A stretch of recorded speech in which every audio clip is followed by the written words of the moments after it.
The moment still plays in my head like it happened yesterday. First class, quiet cabin.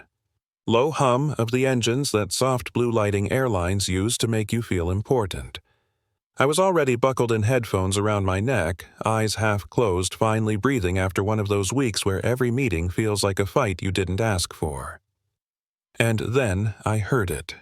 The snap, fingers snapping inches from my face, sharp, disrespectful, loud enough to turn heads. "You're in the wrong seat," the woman said, dragging out every word like she was teaching a lesson to a child.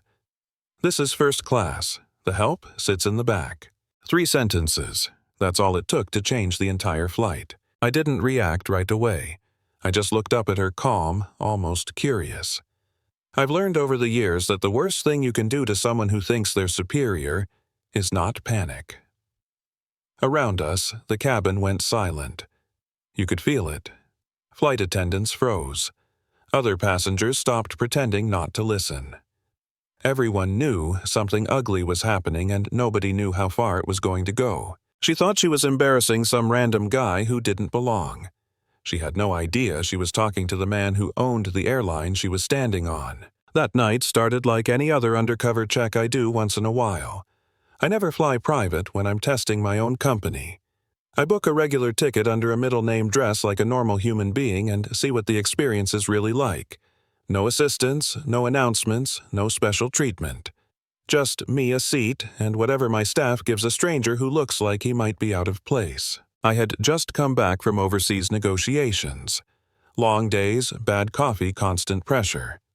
All I wanted was 6 hours of sleep before London.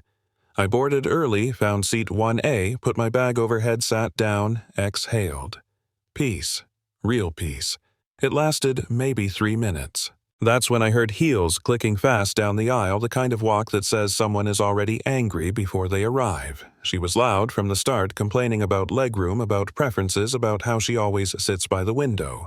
The flight attendant tried to calm her down, gentle voice, professional smile. "Ma'am, your seat is 1B aisle, right next to the window." "I don't care," the woman snapped. "I want that seat." And then she saw me. She scanned me head to toe. Hoodie. Sneakers, relaxed posture. Her mouth tightened like she'd found the problem she was looking for. "Excuse me," she said, not as a question but a command. I slid my headphones down. "Yes? You're in my seat." I checked my boarding pass even though I already knew. "This is seat 1A. That's what's on my ticket." She laughed, short and sharp. "I don't know how you managed to get it. Maybe a mistake, maybe miles you scraped together. But I'm a Platinum Elite member. My husband is an executive. I need the window." The words themselves weren't the worst part. It was the tone, the assumption. The way she leaned in like proximity alone gave her power. I told her the aisle had the same space. I told her she'd be comfortable. That's when she looked at me and said, "Comfortable sitting next to you." The cabin shifted. People stopped adjusting pillows.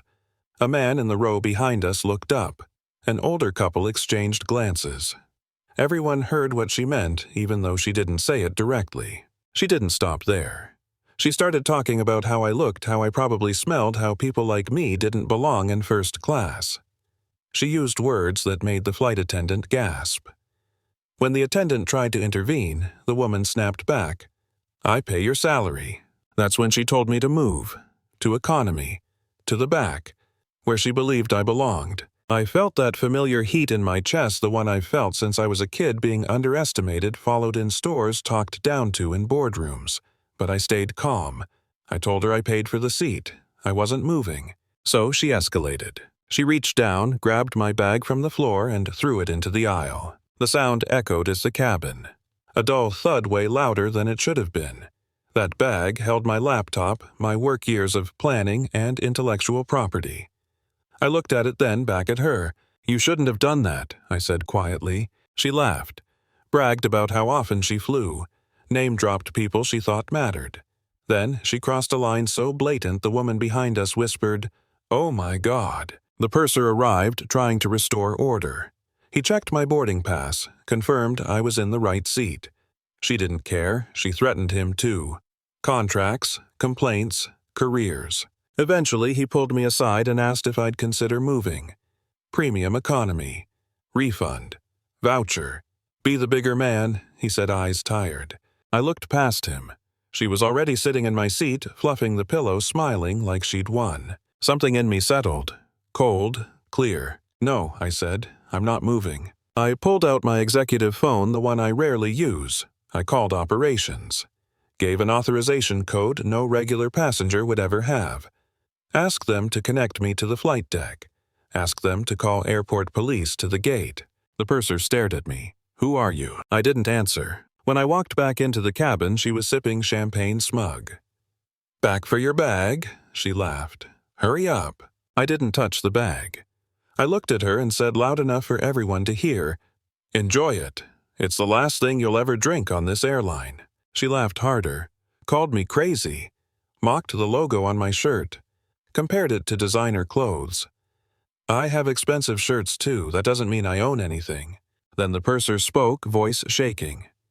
Sir, the jet bridge is reconnecting. Security is on the way. Her laughter stopped instantly. Why did you call him sir? She asked. Because that's his name, he said. Ethan Cole, founder and CEO. She looked at me again, really looked this time. The watch, the way I stood, the way the room seemed to wait. No, she whispered. You were wearing a hoodie. I'd been in a suit for 14 hours, I said. Negotiating contracts that keep this aircraft in the air. Airport police arrived minutes later. She tried to flip the story, accused me of impersonation, screamed when I reached for my ID. The officer recognized my name immediately. I pressed charges. For assault. For interfering with flight operations. They handcuffed her right there in first class. She called her husband. Put him on speaker. Told him to fix it. When she said my name, the line went silent. Then fear crept into his voice. He begged. Offered money. Apologies. I told him it was too late. They dragged her off the plane screaming. The cabin applauded. I sat back down in 1A, finally alone. I thought that was the end. It wasn't. The video went viral before we landed. Then came the smear campaign. Cropped photos, headlines painting me as the aggressor. Stock dipped. Public opinion split. Her husband tried to frame me next. Paid someone to plant drugs in my luggage. My security team caught it. We let him try anyway. Federal agents watched the drop. Followed the money. Arrested him publicly at a conference on stage in front of everyone he wanted to impress. 6 months later, I ran into the same flight attendant at the airport. Promoted. Confident. Respected. That mattered more than revenge. I saw a magazine headline about the woman. Broke. Working retail. I didn't smile. I just felt balance. Because dignity isn't about the seat you sit in. It's about how you treat people when you think they have no power. That day, I chose the aisle instead of the window. Keeps me grounded. So tell me this, was it justice, or was it too far? Have you ever been judged, underestimated, or treated like you didn't belong? Drop your story in the comments. I want to hear it.